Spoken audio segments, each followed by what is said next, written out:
Hey guys, today I wanted to share a story with you about a topic that is very close to me. As you can tell by the title, it is about bedbugs. First, I wanted to share my story, my experience with bedbugs, and really the purpose of this video is to spread awareness of this issue and the seriousness of this issue, because I think it's a huge problem in America now and probably other countries too. And really, why is it such a big issue? Well, because people don't freaking know about it. So I think the number one thing to combat this bedbug issue in America is to educate people on it. And I'm not going to say like every single fact about bedbugs in this video, but I really do want to share with you some things that I know about bedbugs based on my experience and research, because I feel like there are a lot of myths surrounding bedbugs that I just want to address here. Let me get into my story of my experience with them and why I really care about this issue. So I grew up in Sacramento, and that is about an hour-and-a-half drive to San Francisco, which is a major city, and it is known for having a huge bedbug issue. So one day, my sister and I decided to go to San Francisco, and we decided to actually get a hotel there just for fun. So we arrived at nighttime to stay at the hotel. We actually got a hotel in Union Square because we didn't want to drive everywhere. We just kind of like wanted to be in the heart of it all. So we went to Union Square, which was the first mistake because it is a heavily populated area and it is a heavily trafficked area.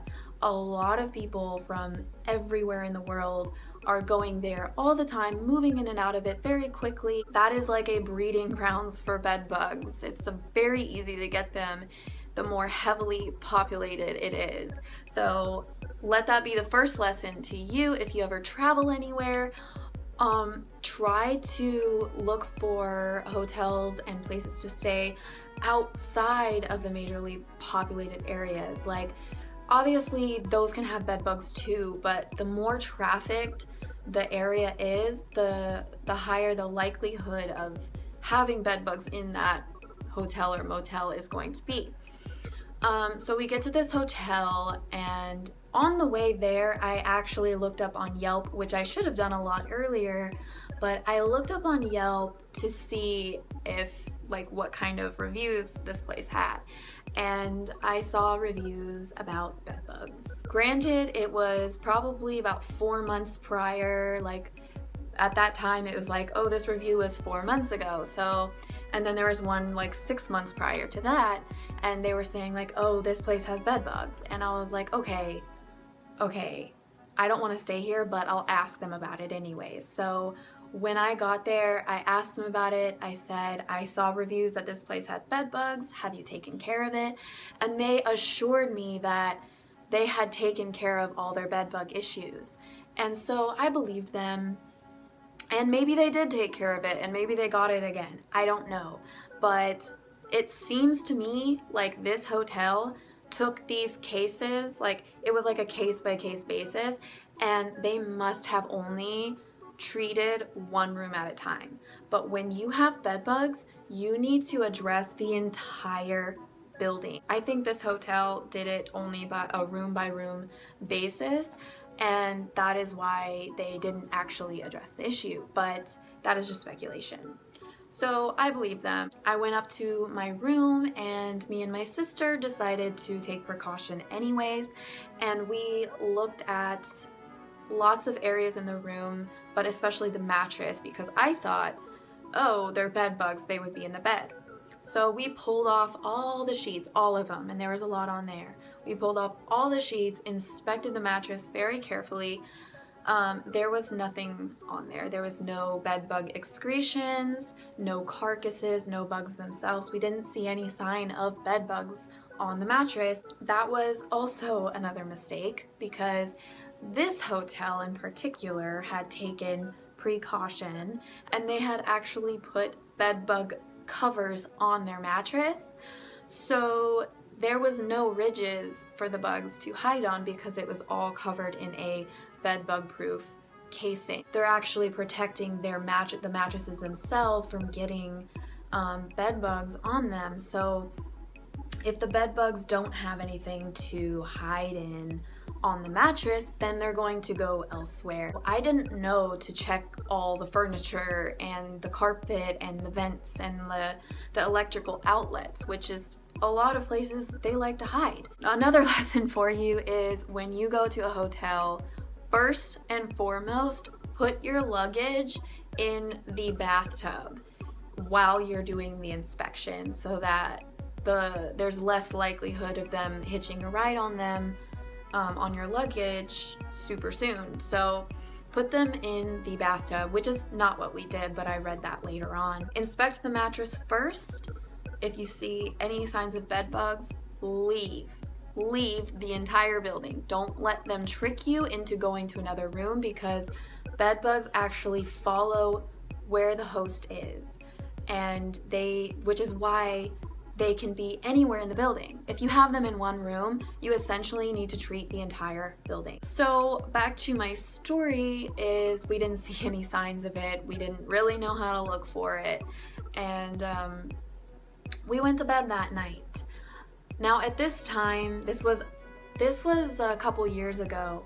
Around that time, I was a total night owl, and I was going to sleep at 3:30 a.m. I actually remember the time. It was about 3:24 is when I discovered these bugs. The light was off. The light of the TV was shining a little bit because I had the TV on, and I was about to turn it off to go to sleep when I looked over at my sister and I see a bug crawling on her. It was crawling towards her face, and I pause there, and I'm just like, Brittany, wake up. I very calmly but quickly wake her up, and I say, there's a bug on you. Like it wasn't on her, it was on the comforter, but it was like crawling towards her face. So we get up and we look at the bug, and it's a bed bug. It's a little nymph. It's like a very small, clear, like baby bed bug, and it's red, filled with blood. I don't know if it was her blood or someone else's, but it was filled with blood. And we crush it, and then another one crawls up, and we crush that one too, and that one is also filled with blood. So these bed bugs had already fed on somebody, and we freak out, and we both take a shower, and because we feel like it's in our hair, we feel like it's everywhere now, and then we start packing up our stuff, and we start freaking out, and we're leaving. We go downstairs with all of our stuff, after taking a shower and inspecting all of our stuff upstairs, trying to not bring these things home. And then they offer us another room, and we're like, no, we're leaving this whole building. So we get a refund because we didn't stay the night, and I just decide to drive home. But before driving home, I looked up all this stuff so that I didn't bring them home, and I took precaution. Before even leaving the hotel, because I didn't care about the hotel at this point, I opened my luggage in the lobby, in the middle of the room, right next to the door, the outside door, and I'm pulling out all my stuff, shaking it, looking inside of it. I looked in my handbag in all the crevices to make sure that nothing crawled in it, because once you put your stuff on the ground, the furniture, anywhere in that hotel room, they can crawl right on there. And they're so tiny, it's so hard to see. And it only takes one to bring home to have an infestation. So that was really worrisome, and I went through every single little piece of item that I had with me before I ever even put it in my car. Then once I got everything in my car, we drove home. When I got home, it must have been about 5:30 a.m., something like that, around 6 a.m. The sun was coming out, and we actually went through every single one of our items again outside in the street. Mind you, I'm scared, I'm stressed out, I've had no sleep, and I'm just really worried about bringing these things into the house. And of course, on the whole hour-and-a-half drive back home, my sister is on her phone looking up everything about bed bugs we can possibly find. So by the time I'm home, I know a lot about these things, and it's just scary at that point. The more you know about bed bugs, the scarier they become. After inspecting everything outside, I put everything in a trash bag and I launder all my clothes. I wash all of them in hot water. I dry them. You should dry them at least for 20 minutes, if not more, and keep them in the dryer for a while afterwards. And I've read that that should kill any bed bugs that are actually on your clothes, if indeed they did get in your clothes. And then what me and my sister did is we put both of our luggages in our freezer, because we had, my parents have a big like freezer in the garage, not one of the small ones, but like a big one, and we put both of our luggages in there. We left it there for 2 months. I've read that it takes a month for bed bugs to die from the cold, but we decided to be safe and did it for 2 months, just in case. And even after taking all those precautions, I was still very scared that I had them. I went through a whole traumatic experience with this, and for the next 6 months after that happened, I could not sleep. I could not sleep in my bed. It was very difficult for me to be at home, and I slept elsewhere. And when I was in my bed, no matter where I was, actually, I felt like I had to sleep with the light on. I was constantly looking over my shoulder, feeling like they were on me, feeling like they were gonna crawl towards me, and that I was gonna see one coming over the horizon of the mattress at any time. So it was kind of like a post-traumatic experience for me.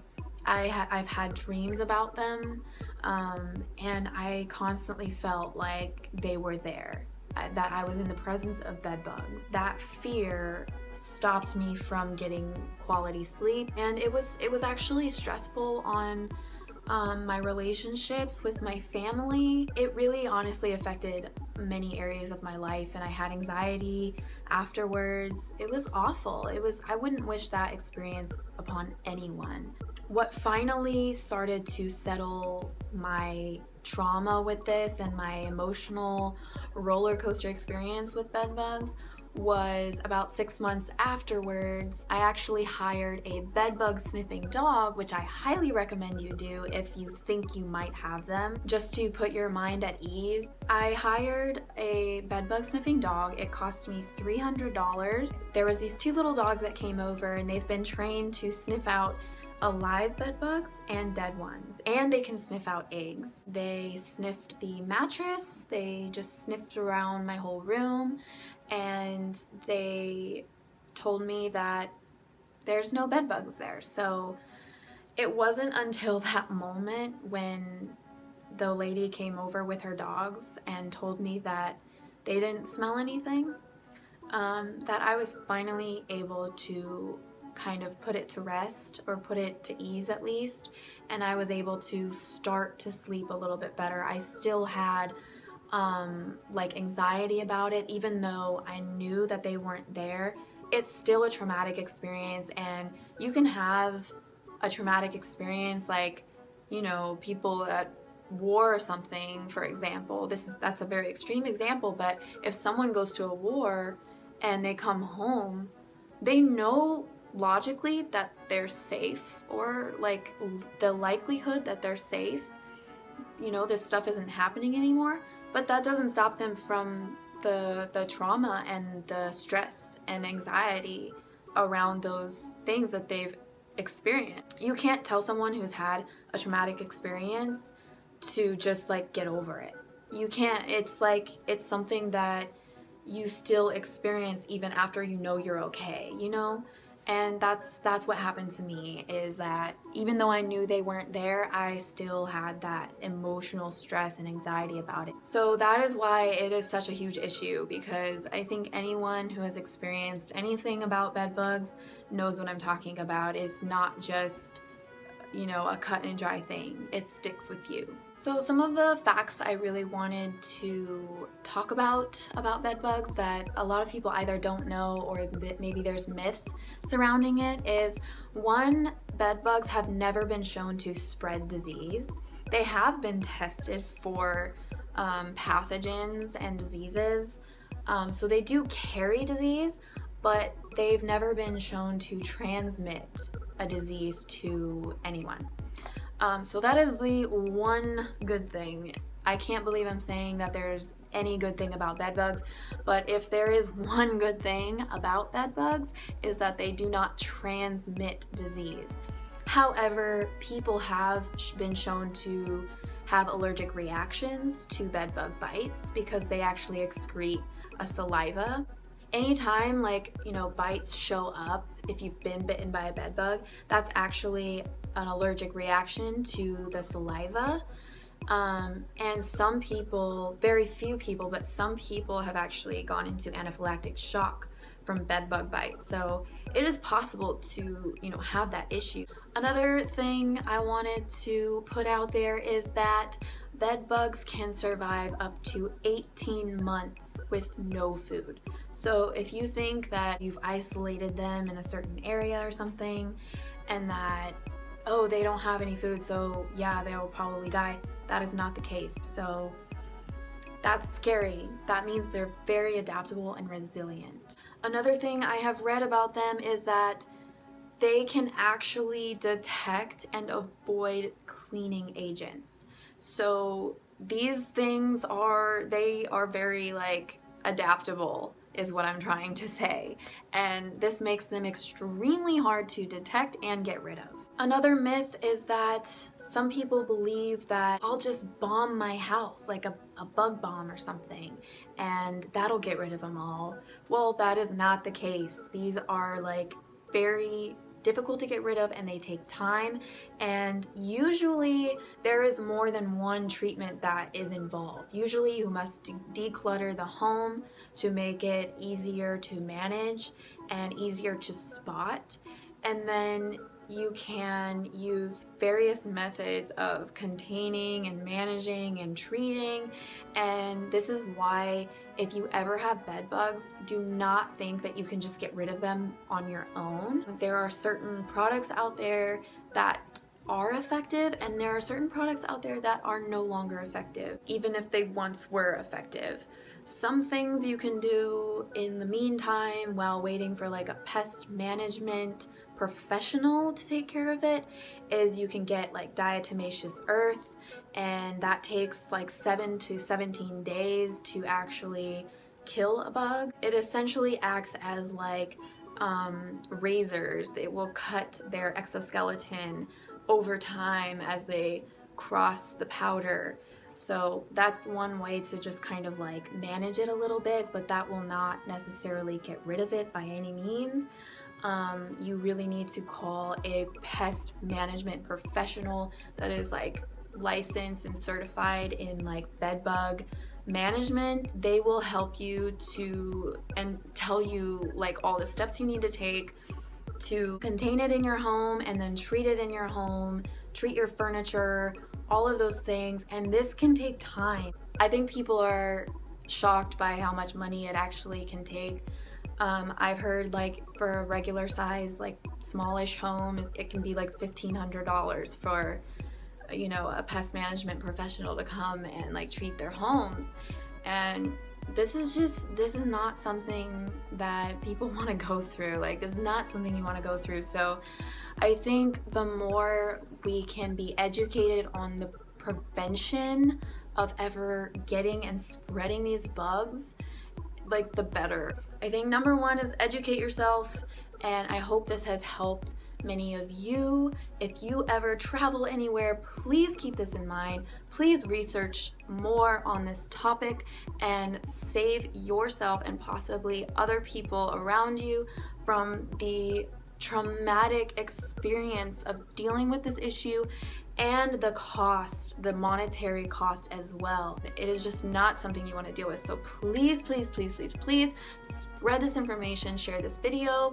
Talk to people about it, especially if you know anyone who's traveling a lot, or if you ever travel. Talk about this issue. It's so much better to prevent it than have to deal with it. So please prevent yourself from getting these buggers. Please comment if you've ever had an experience with bed bugs. Tell me how you got them. Tell me whatever experience you've ever had with them and how you dealt with it. And I will see you guys in the comment section below and in my next video. Bye!